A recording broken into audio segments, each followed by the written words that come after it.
दो बैलों की कहानी। हीरा और मोती। झूरी के पास दो बैल थे, हीरा और मोती। देखने में सुंदर, काम में चौकस, डील डौल में ऊंचे। बहुत दिनों तक साथ रहते रहते दोनों में भाईचारा सा हो गया था। दोनों एक दूसरे के मन की बात को समझ जाते थे। कभी कभी वे दोनों आत्मीयता की भाव से सींग भी मिला लिया करते थे। नाद में खली भूसा पड़ जाने के बाद दोनों एक साथ उठते, साथ नाद में मुंह डालते और साथ ही बैठते थे। यदि एक मुंह हटा लेता था तो दूसरा भी हटा लेता था। इतना प्रेम था दोनों में। झूरी भी उन दोनों बैलों से बहुत प्यार करता था और उन्हें घास और चारा देता था। ये लो हीरा और मोती। एक दिन झूरी ने अपने बैलों को अपने साले गया को कुछ दिनों के लिए दे दिया। अरे जल्दी क्यों नहीं चलता? अरे चल दोनों। हीरा, ये हमें कहाँ ले जा रहे हैं? लगता है हमें बेच दिया गया है मोती, और अब हम अपने नए मालिक के घर जा रहे हैं। पर क्यों? मालिक को हमारी इतनी मेहनत से काम नहीं चलता था तो और काम करवा लेते। हमें तो मालिक की सेवा में मर जाना ही मंजूर था, लेकिन उन्होंने इस जालिम के हाथों क्यों बेच दिया? चल जल्दी चल, जल्दी चल।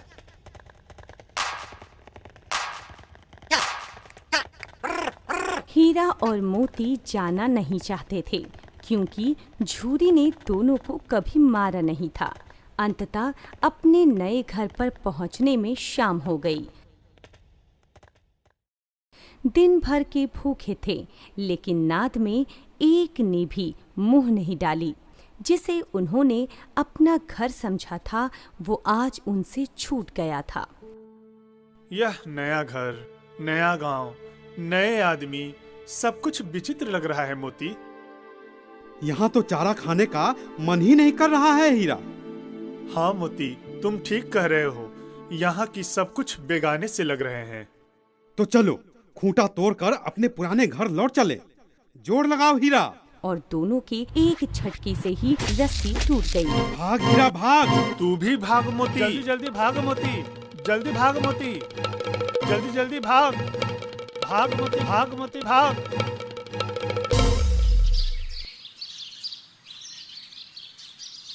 झूरी प्रातःकाल सोकर उठा तो देखा हीरा और मोती दोनों चरनी पर खड़े हैं। आहा, मेरे हीरा और मोती लौट आए दोनों। और झूरी ने दौड़कर उन्हें गले लगा लिया। हीरा और मोती के लौट आने का समाचार फैलते ही गांव के लड़के जमा हो गए। तालियां बजा बजा कर उनका स्वागत करने लगे। अरे वाह, क्या बात है! हमें दोनों पशुओं का सम्मान करना चाहिए। ये लो रोटियां खाओ, ये गुड़ भी ले लो। अरे ऐसे बैल किसी के पास ना होंगे। हाँ हाँ, इतनी दूर से दोनों अकेले ही चले आए। ये बैल नहीं, उस जन्म के आदमी रहे होंगे। परंतु झूरी की पत्नी यह सब देखकर जल भुन गई। कैसे नमक हराम बैल हैं।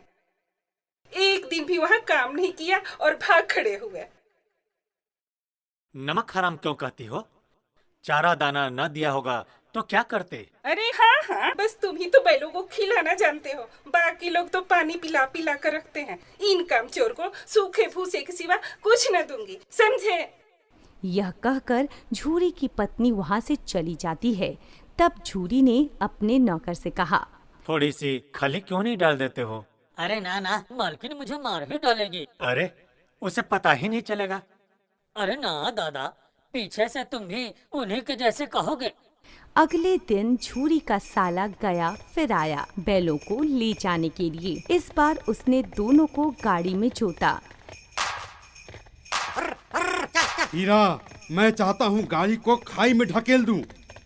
नहीं मोती, ऐसा करना ठीक नहीं है। हीरा, तुम मुझे कुछ करने ही नहीं देते हो। अरे जल्दी क्यों नहीं चलता? चलते चलते शाम हो गई। घर पहुंचकर गया ने फिर वही रूखा सूखा भूसा डाल दिया। अरे फिर वही रूखा सूखा भूसा। हीरा, मैं भूखा रह लूंगा पर ये नहीं खाऊंगा।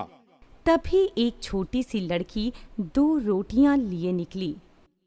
तुमने कुछ खाया नहीं, ये लो, तुम्हारे लिए रोटियां लाई हूँ। वो लड़की भैरों की थी। उसकी अपनी माँ नहीं थी और उसकी सौतेली माँ उसे हमेशा मारते रहती थी। हर रात वही बालिका उन्हें 2 रोटियां खिला जाती थी। इन 2 रोटियों से उनका पेट तो नहीं भरता था, परंतु उनके दुखी मन को अवश्य शांत करता था। दोनों दिन भर खेतों में जाते और खूब डंडे खाते, फिर शाम को उसी स्थान पर बांध दिए जाते थे। हीरा और मोती की आंखों में और उनके रोम रोम में विद्रोह भरा हुआ था। अब तो और सहा नहीं जाता हीरा। तुम करना क्या चाहते हो मोती? यही कि अपने सींगों पर उठाकर पटक देना चाहता हूँ इस घर के मालिक को। अगर ऐसा करोगे तो वह प्यारी लड़की अनाथ हो जाएगी। बेचारी हमें रोटियां खिलाती है। ये उसी की लड़की है जो इस घर का मालिक है। तो क्या मालकिन को फेंक दूं जो इस लड़की को मारते रहती है? नहीं नहीं, ऐसा भी मत करो। हीरा, तुम मुझे कुछ करने ही नहीं देते हो। अच्छा तो बताओ, रस्सी तुराकर भाग चलें? हाँ, ये ठीक है मोती, पर इतनी मोटी रस्सी टूटेगी कैसे? रात में छोटी बच्ची रोटियां खिलाने आती है। तुम दोनों चुपके से भाग जाओ, नहीं तो ये लोग तुम्हें मार डालेंगे। वे लोग तुम्हारे नाकों में नाथ डाल देंगे।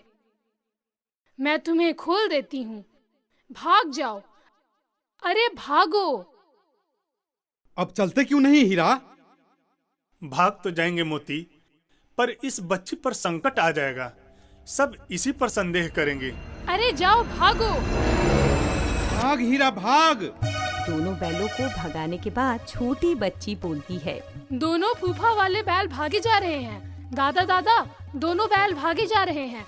जल्दी दौड़ो, दोनों बैल भागे जा रहे हैं। गया ने दोनों का पीछा भी किया, लेकिन पकड़ ना सका। हीरा और मोती भागते भागते रास्ता भटक जाते हैं। वे जिस परिचित मार्ग से आए थे उसका पता नहीं चल पाया। नए नए गांव मिलने लगे। मुझे मालूम होता है हम रास्ता भूल गए हैं। हीरा, हमें उस आदमी को वही मार गिराना चाहिए था। नहीं मोती, वो अपना कर्तव्य भूल गया था, तो क्या हम भी अपना कर्तव्य भूल जाएं? हीरा, अब क्या करें? देखो, भूख काफी लगी है। खेत में मटर की फलियां लगी हैं। पहले उसे खाते हैं और फिर सोचते हैं। पेट भर खा लेने के बाद दोनों ने आजादी का अनुभव किया और मस्त होकर थोड़ी शरारत करने लगे। तभी अरे ये क्या, कोई सांड हमारे ही तरफ आ रहा है। हाँ, सांड ही है। ये तो घमंड में फूला हुआ है, हमारी आरजू विनती भी न सुनेगा। चलो भाग चलते हैं मोती। हम कायर नहीं हैं हीरा। हम दोनों एक साथ उस पर वार करते हैं। मैं आगे से वार करता हूँ और तुम पीछे से करो, और कोई दूसरा उपाय नहीं है हीरा। ठीक है मोती। हीरा मोती ने संगठित होकर युद्ध लड़ा और कुछ देर के युद्ध के पश्चात दोनों ने दूर तक सांड का पीछा किया, लेकिन घायल सांड बेदम होकर गिर पड़ा। हमने इसे पछाड़ दिया है हीरा। मेरा जी चाहता है इसे मार ही डालूं। नहीं मोती, घायल शत्रु पर वार नहीं करना चाहिए। नहीं हीरा, दुश्मन को ऐसा मारना चाहिए कि फिर ना उठे। अच्छा, अब यह सोचो कि घर कैसे पहुंचोगे। पहले कुछ और खा लेते हैं, फिर सोचेंगे। सामने ही मटर का खेत है। दोनों खेत में मटर खाने लगते हैं। तभी मोती, लगता है कुछ लोग हमें पकड़ने आ रहे हैं। और उन लोगों ने दोनों को घेर कर पकड़ लिया। जल्दी ही उन्होंने स्वयं को एक कांजी हाउस में पाया। वहाँ पहले से कई दुबले और डरे हुए जानवर बंद थे, पर किसी के सामने चारा न था। समझ में नहीं आता यह कैसा मालिक है। अरे इससे अच्छा तो गया ही था। कम से कम रूखा सूखा चारा तो देता था। अब और नहीं सहा जाता है मोती। चलो मिलकर दीवार तोड़ते हैं हीरा। मोती तुम तोड़ो, मुझ में अब दम नहीं बचा है। मोती दीवार तोड़ने की कोशिश करने लगता है। बाड़े की दीवार कच्ची थी। मोती अपने नुकीले सींग से दीवार पर वार करने लगा। तभी कांजी हाउस का चौकीदार उसे यह करते देख लेता है। अरे दीवार तोड़ता है, रुक अभी तुझे सबक सिखाता हूँ। और दोनों बैलों को डंडे से मार मार कर मोटी रस्सी से बांध दिया। क्या फायदा हुआ, मार भी पड़ी और बांध भी दिए गए। मैं तो जोर मारता ही रहूंगा, चाहे कितने ही बंधन पड़ते जाएं। जान से हाथ धोना पड़ेगा। हीरा, कोई परवाह नहीं, वैसे भी तो मरना ही है। सोचो, अगर दीवार टूट जाती तो कितने भाइयों की जानें बच जाती। किसी की देह में जान नहीं है। 2-4 दिन यही हाल रहा तो सारे मर जाएंगे। हाँ, यह बात तो है। अच्छा चलो, मैं भी जोर लगाता हूँ। 2 घंटे के प्रयास के बाद जानवरों के भागने लायक दीवार गिर गई। दीवार गिरते ही अधमरे से पड़े हुए जानवरों में जान आ जाती है। घोड़ियाँ, बकरियाँ और भैंसे सभी भाग जाते हैं, लेकिन गधे ज्यों का त्यों खड़े थे। तुम क्यों नहीं भाग जाते हो? अभी तो भागने का अवसर है। नहीं, फिर पकड़ लिए जाएंगे। हमें तो डर लगता है, हम यहीं पड़े रहेंगे। आधी रात हो चुकी थी, लेकिन गधे अभी तक सोच रहे थे कि भागे या ना भागे। अरे भाग! मोती ने सींग मार मार कर दोनों को भी भगा दिया, लेकिन हीरा बंधे होने के कारण भाग नहीं सकता था। मोती, तुम भाग जाओ, शायद फिर कहीं और भेंट हो जाए हम दोनों की। हीरा, क्या तुम मुझे इतना स्वार्थी समझते हो? तुम्हें संकट में छोड़कर मैं भाग जाऊं? बहुत मार पड़ेगी मोती। लोग समझेंगे कि ये सब तुम्हारी ही शरारत है।